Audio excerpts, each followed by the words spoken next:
What's up, YouTube? I hope each and every one of you guys are healthy and enjoying life today. In today's video, I'm going to be reviewing the 2024 Hyundai Sonata SEL.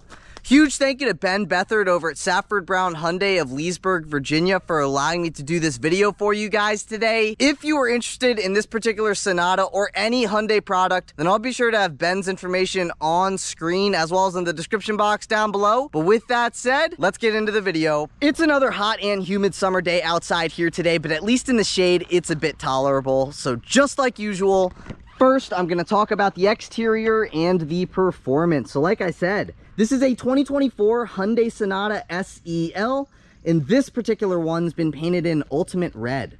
I wanted to preface this video by saying for 2024, Hyundai refreshed the Sonata inside and out with sharper exterior looks and updated interior technology.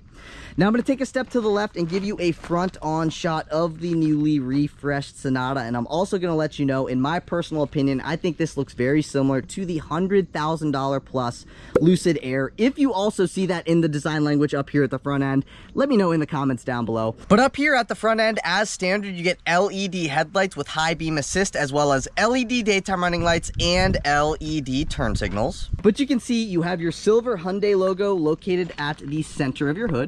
When you come down just a little bit, you get the gloss black mesh style grille with the silver grille surround. You also get gloss black outer grills both beneath your headlights. This one gets a little bit of venting, and then beneath this silver trim, you get the other gloss black outer grille. Last but not least, up here at the front end, you get that body color front chin, and that's kind of about it for the front end. I think Hyundai did a fantastic job here with the redesign. It looks sporty, it looks aggressive. I did a video a month or so ago of a 2024 Sonata N-Line, and there were a couple people saying they didn't like the redesign, but the majority of people seemed to have liked it. So you can let me know your opinions on the design in the comments down below. But this one being the SEL, no SEL convenience package, you get the 17-inch gloss black with machine accent wheels, and the wheels are wrapped in 215/55 Michelin Primacy all-season tires. I'm going to give you a view of the tread pattern on these tires here real quick, and I'm also going to let you know, if you are not a fan of the way that these wheels look, you might want to look into getting the $3,050 SEL convenience package. That would give you 18-inch wheels. However, if you opted for the SEL convenience package, you cannot get all-wheel drive. I know it's kind of odd, but no all-wheel drive with the SEL convenience package. You have to get the base SEL if you do want all-wheel drive. Anyways, this one's been optioned with the $125 mud guards, which is what this piece is right here, and that is found behind all 4 of your wheels and tires on this particular model. Now, coming up on both of your fenders, you get the satin chrome with the gloss black fender vents. If you got the N-Line, for example, that satin chrome piece would be your turn signal. This one does not have a turn signal on the fender. It's just that satin chrome piece. Now, working my way down the side, you get the body color mirror caps, and as standard, these side view mirrors are heated, manual folding, and you will find your blind spot monitoring on the outer left-hand side of your driver's side mirror and on the outer right-hand side of your passenger side mirror. Now I'm going to take a step back and give you a side profile shot of this thing, and if you can't tell off the rip, you get the satin chrome window trim.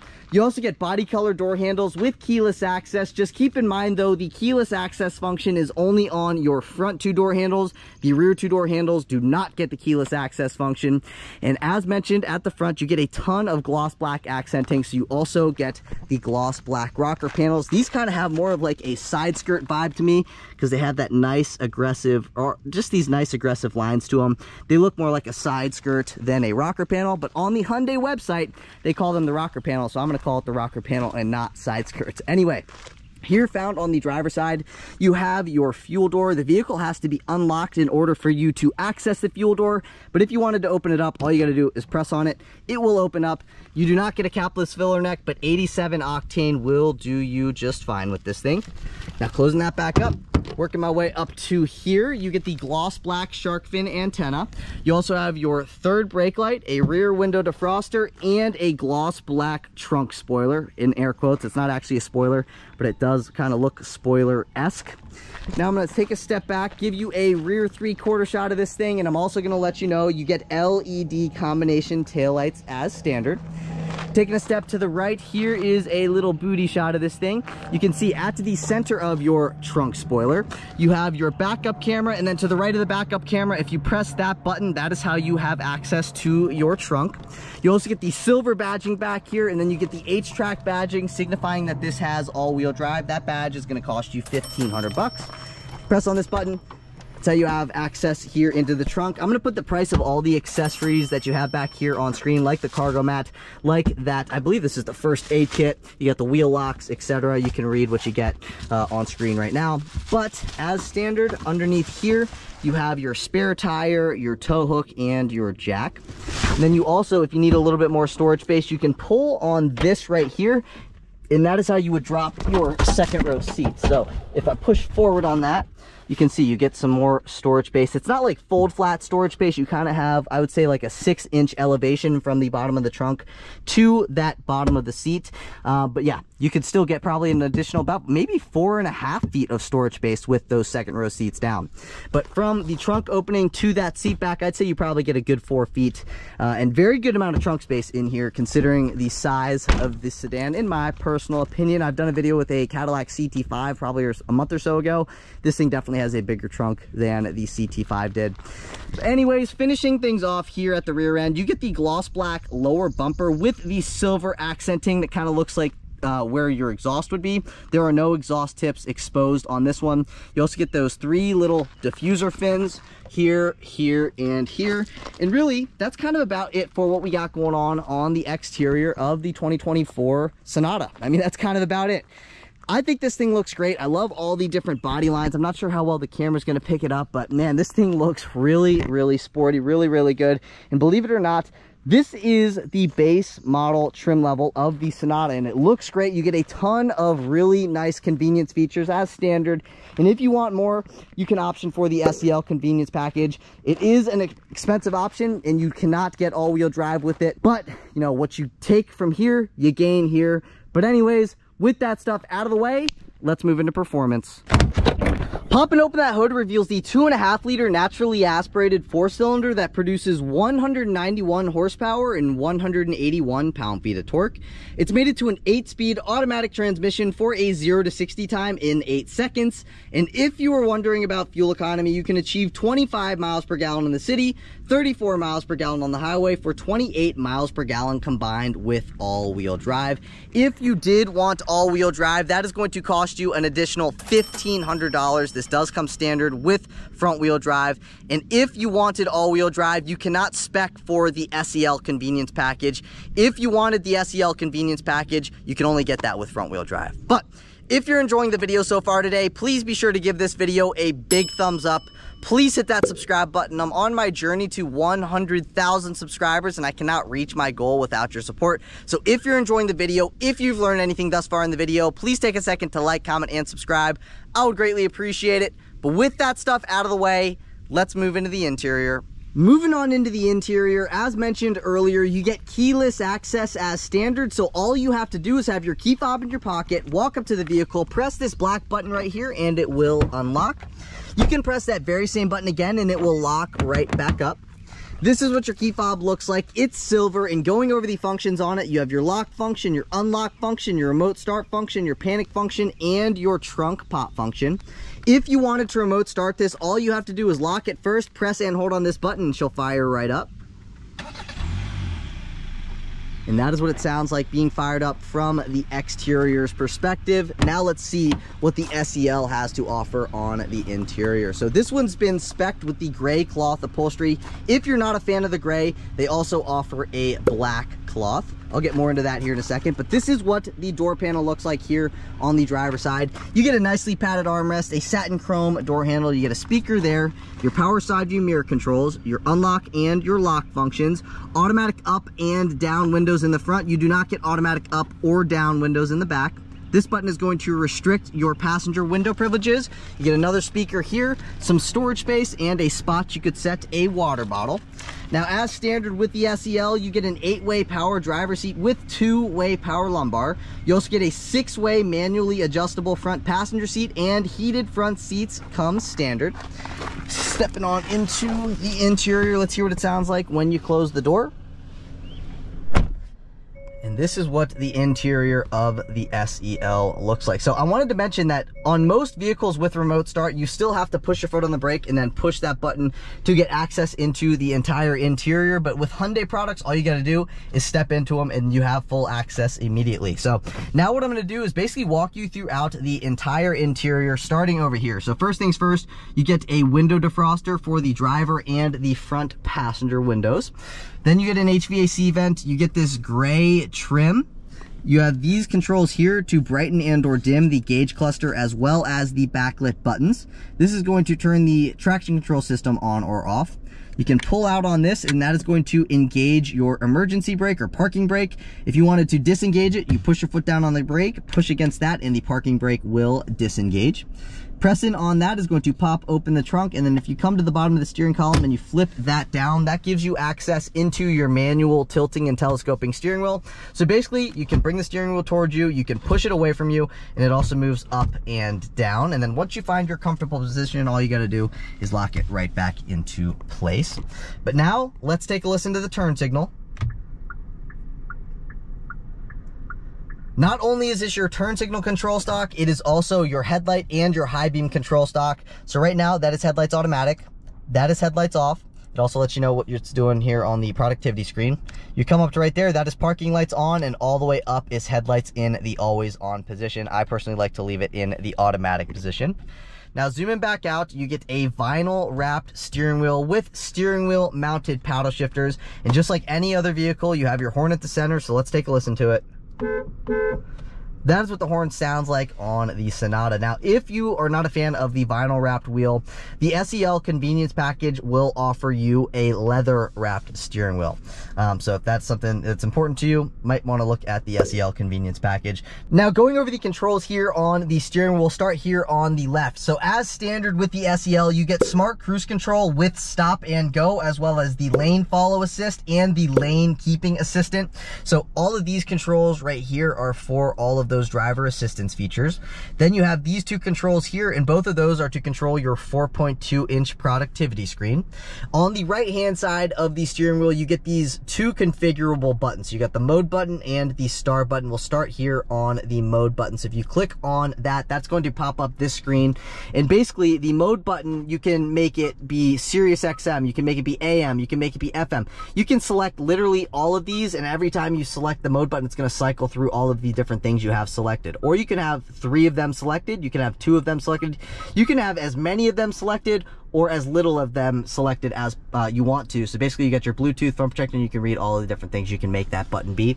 It's the same premise here with this star button. It can only be one of those options, however. So you get a different menu of options, so it can pop up your driver assistance settings, put you into your quiet mode, turn the media on or off. You can go through any of these different things, but as you can see, you can only select one of them, whereas with the mode button, you can select all of them, 3 of them, or none of them. So that is what these 2 buttons do here.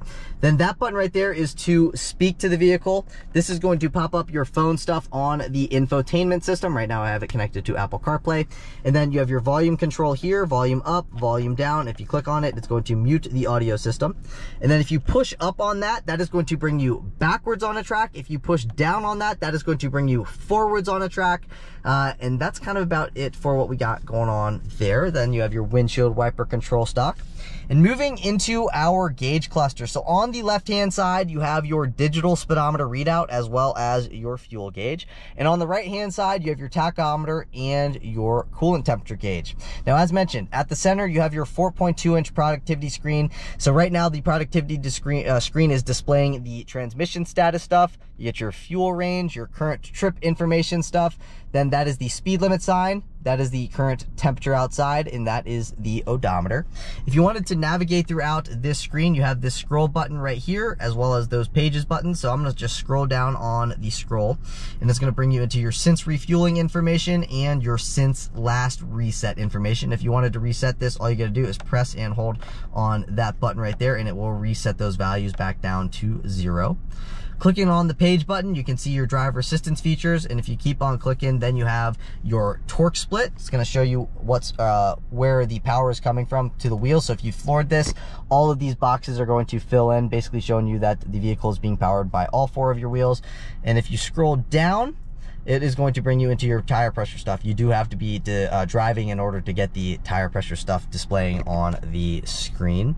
But yeah, you can kind of, you know, select whatever you want to. But on this middle screen, if you press and hold on that, it's going to pop up your driver assistance features here on the infotainment system. That is what the driver assistance features look like. And I also wanted to show you your gear selector here. So if you wanted to go into drive, obviously you push your foot on the brake, but then you push forward like that. If you wanted to go into reverse, you pull backwards. And then if you wanted to go into park, you just push P, and that's gonna put you back into park. This is what your backup camera system looks like. Nice, clear. It's got a very clear looking screen there. And then you get your push button, start button, and then this is your 12.3-inch infotainment system with wireless Apple CarPlay and wireless Android Auto connectivity. If you wanted built-in navigation, which there's no real reason to have built-in navigation in 2024 because of Apple CarPlay and Android Auto, but if you wanted it, you might want to look into getting the SEL convenience package for $3,050. So anyways, this is what the home screen looks like. You can see your audio stuff, your phone stuff, your Apple CarPlay stuff. Otherwise, if this was not connected to Apple CarPlay, this would say phone projection. You click on that, and that is how you would connect to Apple CarPlay, Android Auto, or Bluetooth audio. Valet mode, you get your vehicle diagnostic stuff you can pop up on the screen as well. It says vehicle check in progress. Don't really care about that. You basically get the idea. Then this is the secondary screen. You pull down from the top, you have your quick control screen. That is to turn the display off. You can put yourself into quiet mode. Basically, quiet mode is going to lower the front speakers down low, and it's going to turn off the rear speakers. You can also adjust the brightness of the cluster there as well. Then if you click on that, that is going to pop up your profile stuff. Then you got the time, and that's kind of about it for what we got going on the screen. I guess you could go into your setup menu. This is what the setup menu looks like. And let's say, you know, we were looking for like driver assistance features. Rather than having to go into one menu and another menu, you could just click the magnifying glass. You can type in driver assistance features, and it should pop right up over here, driver assistance, boom. Then you can adjust your driver assistance features, all that kind of stuff there. So magnifying glass, when in doubt, look for the magnifying glass in your setup menu. Then you get the 2 HVAC vents, you get your volume control knob, your tuning control knob, all of your different shortcuts here, more shortcuts. This is to go back or forwards on a track. Then you shortcut into your setup screen. This is another configurable button. It's the same premise behind this button. You can only select one of these things, and it can be that one thing. So you could pop up your Bluetooth audio stuff, driver assistance settings. You can select any of these things, but remember, you can only select one of them. And again, that is the button for that stuff. Then you got your hazard button. As standard, you get a dual zone climate control system. You get your temperature control here, temperature control there, and you have your fan speed throughout the screen, the other stuff throughout the screen. And as mentioned, you get heated front seats as standard. If you click this button right here, you get 3 levels of adjustability here with the heated front seats. You click down on this arrow, and that is going to turn the heated front seats off. So this portion is just a screen. These are your physical controls for the temperature, and then you also have the readout of the temperature on the scroll knob. Beneath that, you get 2 USB-C ports down here. You click on this, it's going to pop up a 12-volt power outlet. You get a good amount of storage space down in there. That's an iPhone 14 Pro Max for size reference. You can also set your phone right here if you wanted to. And then clicking on this, it's going to bring you in between your different drive modes. So you have 4 drive modes. You get your normal mode, your sport mode, your my mode, and your snow mode. I'm going to leave it in normal for right now. If you click on this, this is going to pop up your backup camera, and your auto hold function is if you click that, basically the vehicle will hold you in place by itself with its braking system, and if you wanted to go forward again, all you got to do is hit the accelerator and the vehicle will begin to move forward again. It's actually a very useful feature if you're stuck in traffic. Then you get 2 cup holders, a nicely padded armrest, and if you wanted to open up the armrest, you get a decent amount of storage space. I'd say it's probably about 6 inches deep, followed by 10 to 12 inches this way, so actually quite a bit of storage space down in that center console. Coming over to here, you do not get a lockable lower glove box, but you get a decent amount of storage space there in the glove box. And then this is what the passenger seat looks like. You get a standard rear view mirror. You get your roadside assistance stuff here. You get your dome lights here, which are both halogen. If you wanted these to be LED, take a look at the SEL convenience package. This is your instant dome light on button. It's going to turn on the interior dome lights. Then if you click on this button right here, that is whether you want the lights to turn on or not when you open up the doors. And then opening this up, you get a vanity mirror. This is your vanity light, and then you get a spot right here you could set small little paper products. And then your visors slide forwards and backwards for when the sun is in those awkward positions. Now up top here, you get a no poo panel for the driver. The front passenger also gets a no poo panel. And going over seat comfort, I think these seats are nice and comfortable. They've got a really good level of padding to them. I could definitely see myself doing a long road trip here in this thing.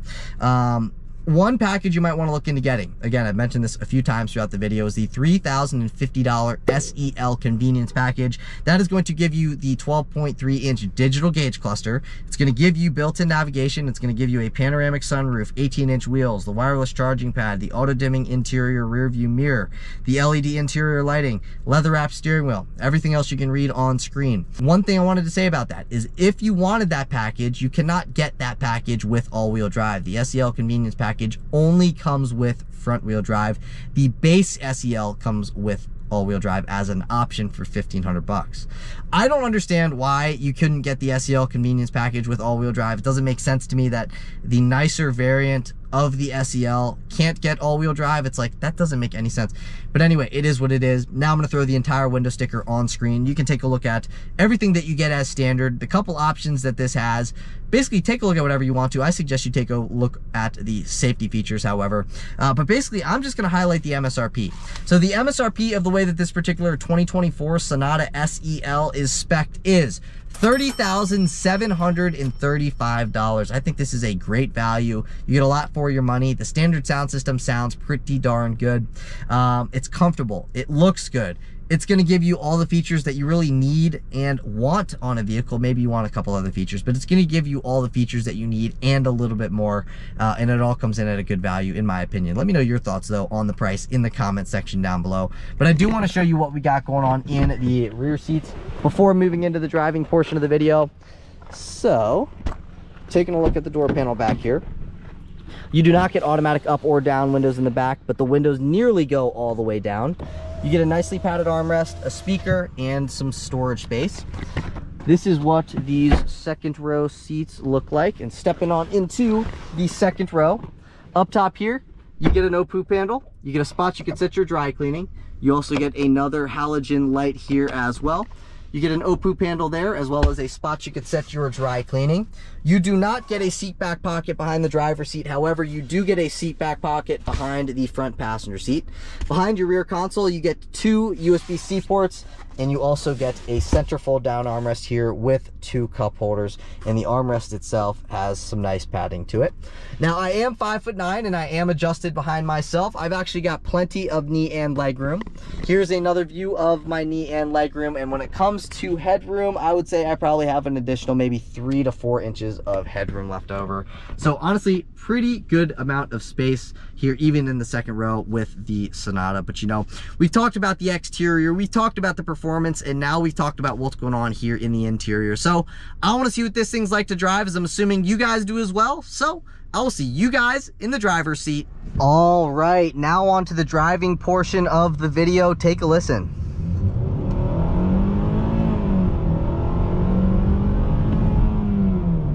Pretty decent power, you know, out of an NA 4-cylinder. Doesn't make the most amount of power, but you are going to get good fuel economy. So what do you want, the power or the fuel economy? If you want the power, take a look at the N line. I think that will, you know, keep you happy when it comes to power levels. It kind of reminded me of like a Volkswagen GTI in a sedan. So basically the Jetta GLI is what the N line reminded me of. But anyways, to this, I think it is a great value. You know, you get a lot for your money. I think it looks fantastic. It's very comfortable here.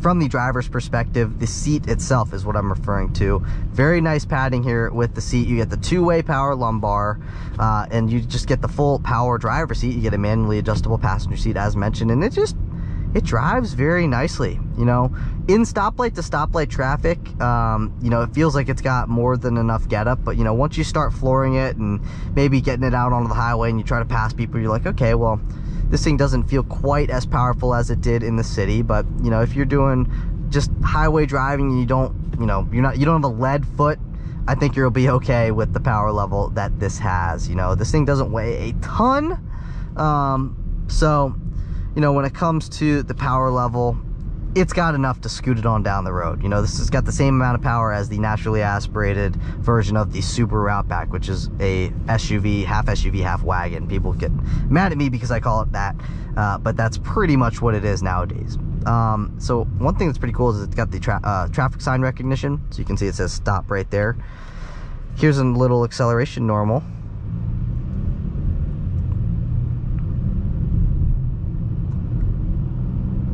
So in accelerations like that, it feels like it's got more than enough get up, you know what I'm saying? So I'm gonna take a right here, and I'm gonna hop onto the highway and do a nice acceleration.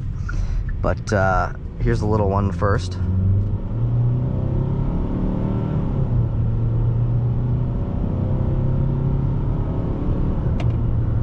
Seems like 3,500-ish RPM is kind of where it starts to really pull.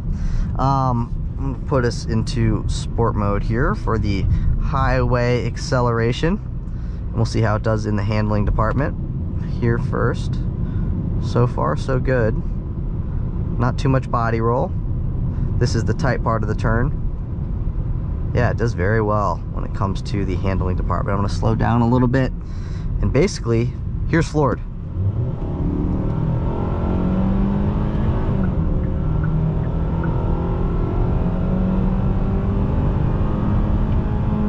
There is a nice little acceleration so you can kind of understand what it is like to merge into traffic with the pedal to the metal.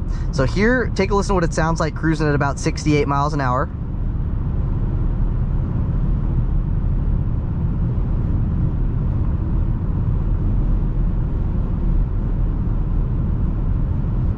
I can feel the lane keeping assist push me back into the lane. So it is very well insulated from the outside world. I mean, there's really not too much road noise that I hear with this thing.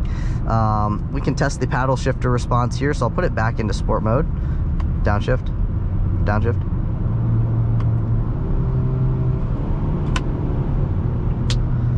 I mean, all things considered, considering this isn't like the N-Line or the sporty version of this, the paddle shift response is actually like better than I was expecting it to be. Same with the power. You know, getting on it a little bit. You kind of got to wind it up in order to, you know, get that power, that passing power, but that's to be expected out of a naturally aspirated 4-cylinder. So power level wise, I'm satisfied with it. And then with fuel economy wise, it does great on fuel, so no complaints there either. So I gotta pull over here real quick because I forgot to put the dealer tag on the car. So I will catch up with you here in a second. All right, we're ready to merge back. One thing I did notice about this is I was on a pretty steep incline trying to get out of a parking lot, and this thing's got great ground clearance. It did not scrape. Granted, I was going pretty slow, so I didn't give it really the opportunity to scrape. Maybe if I was going a little bit faster and the shocks kind of compressed, maybe then it would. But if you take it slow, you know, and you're mindful of how you're driving in those kind of slopey situations, I think you'll be okay. Thank God I put the dealer tag on because there's a popo right there. I think you'll be okay with the scrapage. You know, sometimes some sedans are a little bit low, and this thing kind of looks like it rides low, but I don't think that you're gonna have any clearance issues. So I think this thing's a great value. It is very comfortable. It's gonna give you all the features that you need on a vehicle and a little bit more, like the blind spot monitoring system, like the smart cruise control with stop and go, the lane keeping system. So it's gonna give you these nice little features that you want. If you do want more features, more power, they do offer a Sonata N-Line. It's gonna give you quite a bit more horsepower. They also do offer the SEL convenience package that's gonna give you more features like the wireless charging pad, the LED interior lights here, the leather wrapped steering wheel, the list goes on. So you know, you can make this as you want, but if you do want all-wheel drive, you do have to get the base SEL. If you want the SEL convenience package, you are going to get front-wheel drive. I've just reiterated that a couple times because people do skip throughout the video, mostly to the driving portion of the video, so I just wanted to reiterate that for the people who skip to this part. So power level wise, again, if you're going to be flooring it and you drive fast, I think you're going to be a little bit underwhelmed with the power. But, you know, if you're somebody who's just like, hey, you know, I just want a comfortable sedan that's affordable, it's going to get good fuel economy, you're going to be totally fine with the NA engine. If you do want more power, take a look at the N line. It's going to give you quite a bit more horsepower than this. It's going to give you the turbo 4-cylinder, and it's going to be mated to a dual clutch transmission. But that's it for today's video. If you guys did enjoy the video, please be sure to give this video a big thumbs up. Please hit that subscribe button. I'm on my journey to 100,000 subscribers, and I cannot reach my goal without your support.